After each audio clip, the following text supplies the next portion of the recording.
Hi, and welcome to another Student Branding TV. I am Kade Dworkin. And I'm Lambke.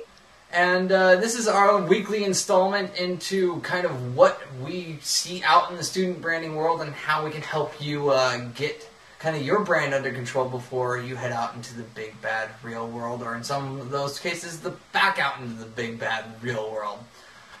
So our topic this week is actually learning outside of the classroom. And this kind of came up because I began mentoring someone recently, and she was wanting to find ways to increase her skill set while she's still in high school. She wasn't finding enough opportunity to do what I had recommended in a previous video, which was to include kind of her passions in the projects that she was doing at school. And as a result, she needed some additional help outside. So Amber, what are your thoughts on learning outside the classroom?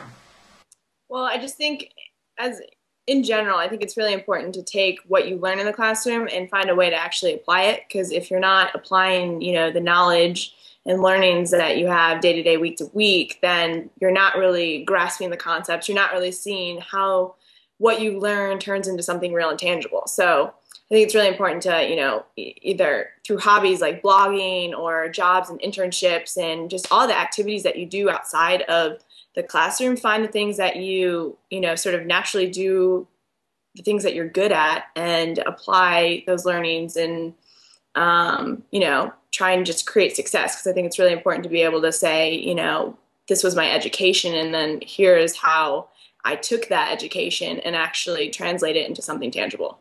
I totally agree with you on that one.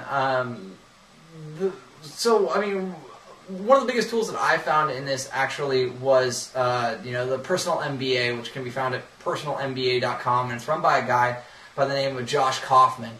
I actually stumbled on this about 2.5 years ago, when it kind of made its first big splash.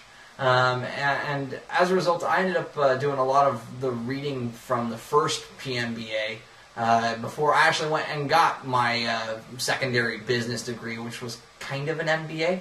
And as I really felt like that I got a real solid experience from doing all those readings, and kind of put me at an edge because I was so young when I went into that program, that a lot of my fellow classmates had a lot more experience, and because I was able to bring book knowledge to the table and be so well read in this space, that I was able to contribute to those conversations and add real value.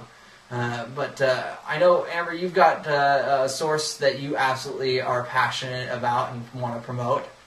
I really like Penelope Trunk. Her blog's blog.penelopetrunk.com, and she offers really real, genuine insight on sort of like where work and life meet, and just everything that she says is really thoughtful and insightful and personal. But all of her stories, or at least I personally, you can sort of relate to her stories, or you can just, there's an emotional component to many of them, and she just gives you a lot of awesome resources in terms of, career life and figuring out what you want to do and all of that. So yeah, well, in our kind of back and forth before we all started shooting here, you said that you had that kind of Wikipedia experience where you get into one article and then you click through to another, and all of a sudden you look down and there are 2 hours gone, which is always a sign of a great resource.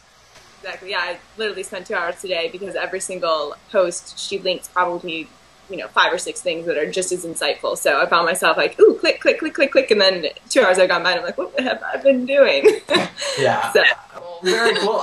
There's one other resource that I found to be kind of useful, and that is the online safari.o'reilly.com resource, and it's really geared towards the more technical folks. I mean, it is the guys over at O'Reilly Publishing that started this, but they ended up partnering with a lot of different publishing houses.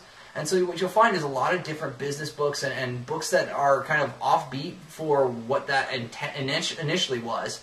But, for whatever reason, they're there, and you can get them incredibly, on the cheap. I think the 5 bookshelf is now $9.99 a month, so $10, and that's, half the price of any one of the books that you're probably going to pick up. So, you may want to run over there, run a check, add the subscription for a month or two, and read through it. But, if you're not using it, don't hesitate to cancel it and reactivate it. They're really quite nice about doing that for you.